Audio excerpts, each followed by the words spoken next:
నమస్తే, నేను మీ సతీష్. జగన్ కోసం రంగంలోకి కేటీఆర్. మెగా ఫ్యామిలీలో చిచ్చు పెట్టేటువంటి కుట్ర. మరి ఏమిటి జగన్ కోసం రంగంలోకి కేటీఆర్ అంటే? మరి ఏ విధంగా మెగా ఫ్యామిలీలో చిచ్చు పెట్టబోతా ఉన్నారు అనేటువంటి అంశాన్ని ఒకసారి చూస్తే, ఏదైతే జగన్మోహన్ రెడ్డి అంటే ఆంధ్రప్రదేశ్లో మరొక 15 రోజుల్లో ఎన్నికలు రాబోతూ ఉన్నాయి. మరి జగన్మోహన్ రెడ్డికి ఆల్రెడీ అక్కడ సినిమా ఏమిటి, అక్కడ పిక్చర్ ఏమిటి అనేటువంటిది అర్థమైపోయింది.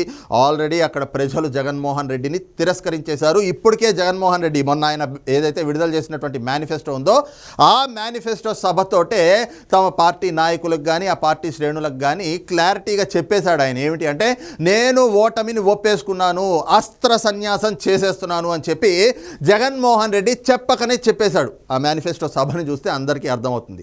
అయితే ఇక్కడ జగన్మోహన్ రెడ్డి ఓటమి ఆయన కళ్ళ ముందు కనిపిస్తోంది. ఆయన అంగీకరించేసినా కూడా ఇంకా తన కుట్రలను అయితే ఆపట్లేదు. ఏమిటి ఆ కుట్రలు అని చూస్తే, ముఖ్యంగా ప్రత్యర్థి పార్టీలకు సంబంధించినటువంటి అభ్యర్థులు, కొందరు కీలక అభ్యర్థుల్ని టార్గెట్గా పెట్టుకుని వాళ్ళని ఎట్టి పరిస్థితుల్లో గెలవనివ్వకూడదు, వాళ్ళందరూ ఓడిపోవాలి అనేటువంటి ఒక టార్గెట్ పెట్టుకున్నాడు. మరి ఆ టార్గెట్ని రీచ్ అవ్వడానికి, ఆ టార్గెట్ని ఫుల్ఫిల్ చేసుకోవడానికి ఈ రోజున ఏమేమి ఆయన వాడుతూ ఉన్నాడంటే, డబ్బు, అలాగే మద్యం, ఇక ఏ అంశాలు అక్కడ తనకి అనుకూలంగా ఉంటే అవన్నీ కూడా తాను ఆ ప్రత్యర్థి పార్టీలో ఉన్నటువంటి అభ్యర్థులపైన, ఆయా నియోజకవర్గాలపైన విదజిమ్ముతా ఉన్నాడు. ఈ విధంగా ఆ కుట్రలను అయితే కనుక కొనసాగిస్తూ ఉన్నాడు.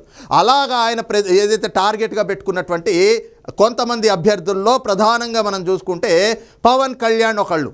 అందుకే పిఠాపురం నియోజకవర్గాన్ని ఈ రోజున జగన్మోహన్ రెడ్డి టార్గెట్ చేసుకున్నాడు. అక్కడ ఒక ఉమెన్ కార్డ్ని వాడుతూ వంగ గీత అనేటువంటి ఆవిడని అక్కడ అభ్యర్థిగా పెట్టాడు. అలాగే పవన్ కళ్యాణ్ గారిని ఎలాగైనా ఓడించాలి అనేటువంటి లక్ష్యంతో అక్కడ 100 కోట్ల డబ్బు విదజిమ్మి అక్కడ డబ్బులు కూడా ఇష్టారీతిలో పంపిణీ చేసి ఎలాగైనా కూడా పవన్ కళ్యాణ్ గారిని ఓడించాలి అనేటువంటి కుట్రలు చేస్తూ ఉన్నాడు. ఇక మద్యం సంగతి అయితే చెప్పనే అక్కర్లేదు. ఏదైతే ఆ బ్రేవరేజెస్ కార్పొరేషన్కి సంబంధించినటువంటి ఎండి వాసుదేవరెడ్డి ఉండేవాడో ఆయన ఉపయోగించుకుని ఏ విధంగా మద్యం మొత్తం అంతా కూడా ఇప్పటికే నియోజకవర్గాల్లో తన అభ్యర్థులు ఉన్న చోటకి ఎలా డంప్ చేయించుకున్నాడో అందరికీ తెలిసిందే. ఈ క్రమంలోనే ఇప్పుడు ప్రస్తుతం పిఠాపురంలో చూస్తే మద్యం ఏర్లై పారిస్తూ ఉన్నారు వైఎస్ఆర్ కాంగ్రెస్ పార్టీ నాయకులు. అయితే ఇవన్నీ కూడా దేనికి అంటే, ఏదైతే పవన్ కళ్యాణ్ గారికి ఉన్నటువంటి ఫ్యాన్ బేస్ కావచ్చు, లేదంటే ఆయనకి రాజకీయాల్లో రోజు రోజుకి పెరుగుతున్నటువంటి ప్రజాదరణ, ప్రజలు ఏ విధంగా ఆయనకి ఆదరిస్తూ ఉన్నారు, ఏ రకంగా ఇప్పటికే పిఠాపురంలో పవన్ కళ్యాణ్ గారి గెలుపు ఖాయమైపోయింది, నిశ్చయమైపోయింది. కాకపోతే ఆయన మెజారిటీ కోసం అక్కడ తిరుగుతూ ఉన్నారు. కారణం ఏమిటి అంటే, కూటమి ఈ రోజున కూటమి అంత బలంగా ఉంది. ప్రజలు కూడా కూటమి అభ్యర్థుల్ని అంత ఇదిగా ఆదరిస్తున్నారు. వాళ్ళు వెళ్తూ ఉంటే బ్రహ్మరథం పడతా ఉన్నారు, నీరాజనాలు తెలుపుతూ ఉన్నారు. అలాగే ఈ క్రమంలోనే ఏదైతే పిఠాపురంలో పవన్ కళ్యాణ్ గారి గెలుపు కూడా ఆల్రెడీ ఫిక్స్ అయిపోయింది. కాకపోతే ఈ రోజున అక్కడ ఆయనకు వస్తున్నటువంటి ప్రజాదరణని, ప్రజల నుంచి ఆయనకు వస్తున్నటువంటి స్పందనని, ఆయనకు ఉన్నటువంటి ఫ్యాన్ బేస్ని, రాజకీయంగా ఆయన ఎదుగుతున్నటువంటి వైనాన్ని చూసి మొదటి నుంచి కూడా జగన్మోహన్ రెడ్డి ఆయన మీద కక్ష కట్టాడు. ఆయన మీద ఈర్ష్యా ద్వేషాలతోటి రగిలిపోతూ ఉన్నాడు. ఆయన చూస్తే ఒక జలసి జగన్మోహన్ రెడ్డికి. ఎందుకంటే ఆ స్థాయి ఆదరణ ఉన్నటువంటి వ్యక్తి పవన్ కళ్యాణ్ గారు. అందుకని చెప్పి ఈ రోజున పవన్ కళ్యాణ్ గారిని ఎలాగైనా కూడా ఓడగొట్టాలి అని చెప్పి జగన్మోహన్ రెడ్డి టార్గెట్ చేసుకున్నాడు. అందులో భాగంగానే మొన్న వరకు మనం చూసాం కదా, ఏ రకంగా అయితే పవన్ కళ్యాణ్ గారి దగ్గరికి ఆయన అభిమానులం అనేటువంటి ముసుగులో జగన్మోహన్ రెడ్డికి సంబంధించినటువంటి ఈ గంజాయి మూకలు వీళ్ళంతా వెళ్ళి వేళ్ల మధ్యలో బ్లేడ్లు పెట్టుకుని ఆ బ్లేడ్లతోటి పవన్ కళ్యాణ్ గారి బౌన్సర్లు ఎవరైతే ఉంటారో వాళ్ళ మీద దాడి చేయడం కావచ్చు, అలాగే ఈ రోజున పవన్ కళ్యాణ్ గారి పైన కూడా దాడులకు తెగబడ్డం కావచ్చు. అదే క్రమంలో ఆయన పైన ఏ రకంగా ఎన్ని రకాలుగా వేధించవచ్చో అన్ని రకాలుగా వేధించడం. ప్రధానంగా చూసుకుంటే జగన్మోహన్ రెడ్డి మొదటి నుంచి పవన్ కళ్యాణ్ గారి పైన తన పార్టీ నేతలతోటి వ్యక్తిగత దూషణలకి, ఆయన వ్యక్తిగత జీవితానికి, ఆయన వైవాహిక జీవితాల గురించి వాటి గురించి తిట్టించడం, బూతులు తిట్టించడమే పనిగా పెట్టుకున్నాడు. ఏ రోజు కూడా ఒక రాజకీయ నాయకుడిని మనం రాజకీయంగా ఎదుర్కొనేటప్పుడు ఏ రకమైనటువంటి విమర్శలు చేయాలి అనేటువంటి ఇంగితం లేనట్లుగా జగన్మోహన్ రెడ్డి కానీ ఆ పార్టీ నాయకులు కానీ వాళ్ళు అదే విధంగా కదా వాళ్ళు చేసినటువంటి మాటలన్నీ కూడా ఆయన పైన ఏ రకమైనటువంటి విమర్శలు చేశారు మనం చూస్తే. నేరుగా ఒక ముఖ్యమంత్రిగా ఉంటూ ఎంతో బాధ్యతగా, ఎంతో హుందాగా వ్యవహరించాల్సినటువంటి జగన్మోహన్ రెడ్డి ఈ రోజున విచక్షణ లేని వ్యక్తిగా, ఒక ఇంగిత జ్ఞానం లేని వ్యక్తిగా వేదికల మీదకెక్కి పవన్ కళ్యాణ్ గారి పెళ్ళిళ్ళు, పవన్ కళ్యాణ్ గారి పెళ్ళాలు అంటూ మాట్లాడుతూ ఇదేనా నీకున్న సంస్కారం అని చెప్పి ప్రజలే ఆయన చీదరించుకునే విధంగా మాట్లాడాడు. ఇంకా పార్టీ నాయకులతోటి కూడా ఏ విధంగా తిట్టించాడో మనం చూసాం. ముఖ్యంగా పేర్ని నాని, కొడాలి నాని, గుడివాడ అమర్నాథ్, రోజా ఒక మహిళ అయి ఉండి రోజా కూడా ఏ విధంగా పవన్ కళ్యాణ్ గారి పైన దూషణలకి తెగబడ్డదో ఈ పరిణామాలన్నీ కూడా మనం చూసాం. ఇవన్నీ కూడా దేనికి అంటే పవన్ కళ్యాణ్ అనేటువంటి వ్యక్తిని నేరుగా ధైర్యంగా ఎదుర్కొనేటువంటి, రాజకీయంగా ఎదుర్కొనేటువంటి దమ్ము ధైర్యం లేక ఈ రోజున ఆయన్ని రాజకీయంగా ఎదుర్కోలేక ఆయన మీద దూషణలు చేయించడం, ఆయన పైన మాటల దాడి చేయించడం, ఇప్పుడు ఆయన్ని ఓడించాలి అని చెప్పి డబ్బు, మద్యం, ఉమెన్ కార్డు ఇవన్నీ కూడా వాడడం.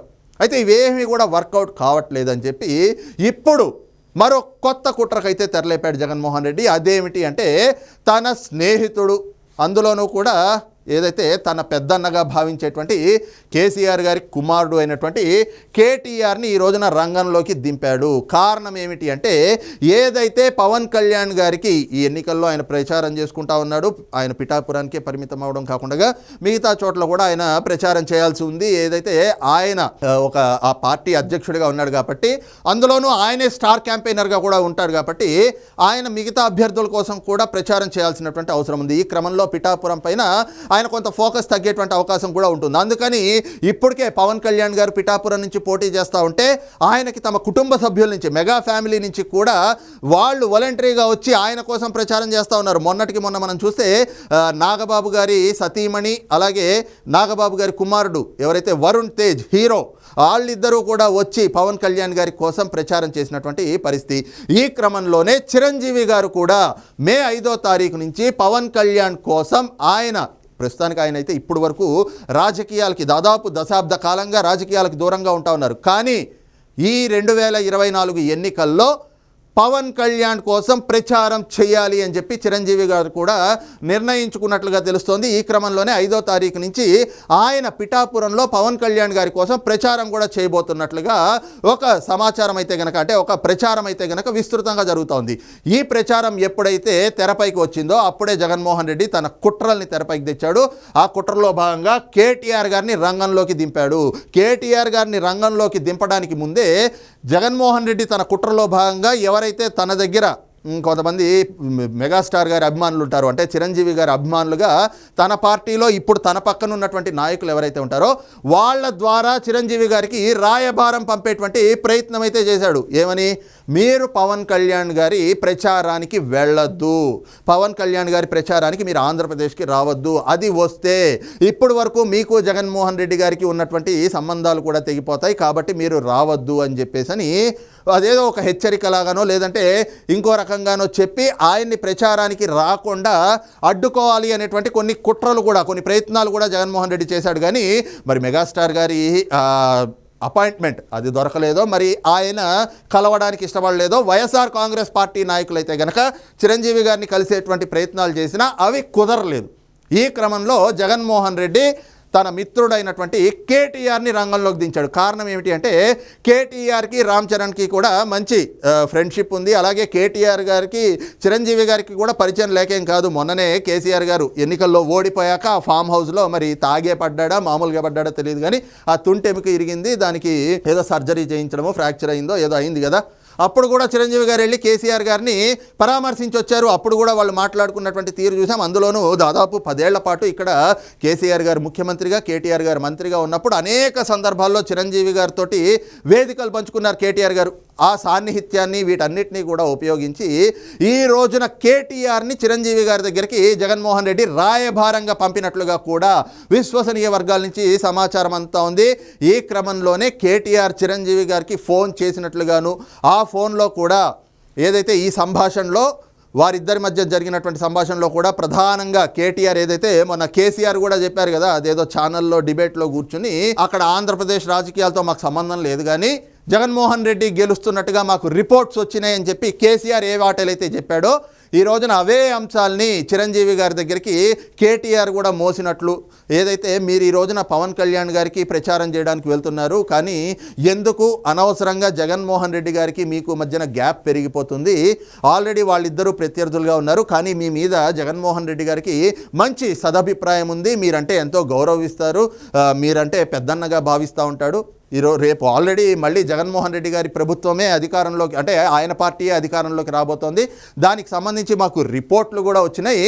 కాబట్టి మీరు అక్కడ పవన్ కళ్యాణ్ గారి తరఫున ప్రచారం చేయడానికి వెళ్ళొద్దు అంటూ ఒక రాయబారాన్ని అయితే జగన్మోహన్ రెడ్డి తరఫున కేటీఆర్ ఈరోజు చిరంజీవి గారి దగ్గరికి తీసుకెళ్ళినట్లుగా కూడా ఒక సమాచారం విశ్వసనీయ వర్గాల నుంచి అయితే అందుతా ఉంది. ఇదంతా కూడా దేనికి అంటే జగన్మోహన్ రెడ్డి ఆయన పెట్టుకున్నటువంటి టార్గెట్, అంటే ఆయన కుట్ర రాజకీయాలు, ఆయన కక్ష రాజకీయాల్లో భాగంగా ఏదైతే పవన్ కళ్యాణ్ గారు అక్కడ విజయం సాధించకూడదు అని చెప్పి ఏవైతే కుట్రలు చేస్తూ ఉన్నారో అందులో భాగంగానే ఈ రోజున చిరంజీవి గారిని ప్రచారానికి వెళ్లకుండా అడ్డుకుంటే అక్కడ పవన్ కళ్యాణ్ గారిని ఏదో ఒక రకంగా మనం ఓడిచ్చేటువంటి కుట్రలు అయితే కనుక ఇంకా చేయొచ్చు అనేటువంటి ఒక దురాలోచనతోటి ఈ రకమైనటువంటి కుట్రలకైతే తెగబడతా ఉన్నాడు. అందులో భాగంగా తనకి అనువుగా ఉండేటువంటి వాళ్ళందరినీ కూడా, అంటే తనకి ఎవరెవరైతే సహకరిస్తారో అలాంటి వాళ్ళందరినీ కూడా రాయబారాలకి పంపి వాళ్ళని ఏదైతే చిరంజీవి గారు లాంటి వ్యక్తుల్ని ఈ రోజున ప్రచారానికి రాకుండా చేసి, ప్రచారానికి వస్తే ఏం చెప్తారు, ఎన్డీఏ కూటమిని గెలిపించండి అని చెప్పి చిరంజీవి గారు చెప్తారు. ఇప్పటికే చూసాం కదా,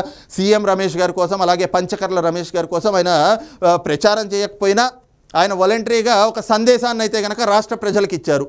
ఈ రోజున చిరంజీవి గారు మరి నేరుగా పిఠాపురం వచ్చి ప్రచారం చేస్తే అది జగన్మోహన్ రెడ్డికి రాజకీయంగా ఎంత పెద్ద దెబ్బ అవుతుంది.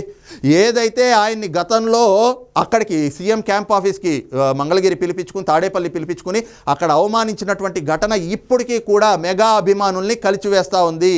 ఈ క్రమంలో ఇప్పుడు గనక చిరంజీవి గారు వెళ్ళి పవన్ కళ్యాణ్ గారి కోసం ప్రచారం చేసినా, లేదంటే కూటమికి ఓటేయండి అని చెప్పినా అది ఒక క్లియర్ సంకేతం అవుతుంది. ఎవరికి? మెగా అభిమానులకి. ఏమిటంటే ఎస్, మా అన్నయ్యే చెప్పాడు కదా. ఎందుకంటే మెగాస్టార్ని, అంటే చిరంజీవి గారిని ఆయన అభిమానులందరూ కూడా, మెగా అభిమానులంతా కూడా ఆయన్ని ఒక సొంత అన్నగా భావిస్తూ ఉంటారు. మరి అలాంటి అన్న ఈ రోజున వెళ్ళి పవన్ కళ్యాణ్ గారికి, జనసేన అభ్యర్థులకి, కూటమి అభ్యర్థులకి ఓటు వేయండి అంటూ రేపు పిఠాపురంలో ప్రచారం చేస్తే మరి రాష్ట్ర వ్యాప్తంగా ఉన్నటువంటి మెగా అభిమానులు కోట్లాది మంది ఉన్నారు.